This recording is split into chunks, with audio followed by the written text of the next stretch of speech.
घाटकोपरमधील Kailas avenue सोसायटीतून सुरू झालेला पांढऱ्या पट्टीचा वाद अखेर संपुष्टात आलाय।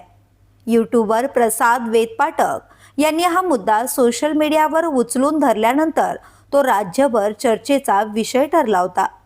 सोसायटीतील काही जैन कुटुंबियांनी कुणाचीही परवानगी न घेता सोसायटीच्या आवारात पांढरी पट्टी रंगवल्याचा आरोप करण्यात आला होता। प्रसाद वेदपाठक यांनी या प्रकाराला विरोध दर्शवत सार्वजनिक ठिकाणी धार्मिक प्रथा लादल्या जाऊ नयेत अशी भूमिका घेतली होती। त्यांच्या या भूमिकेला अनेक रहिवाशांनीही पाठिंबा दिला होता। या प्रकरणाची माध्यमांनी दखल घेतल्यानंतर अखेर सोसायटीतील संवाद आणि परस्पर सहकार्याच्या माध्यमातून तोडगा निघाला आहे। वादाचे केंद्र ठरलेली पांढरी पट्टी हटवून त्या जागेवर पुन्हा रंगकाम करण्यात आले।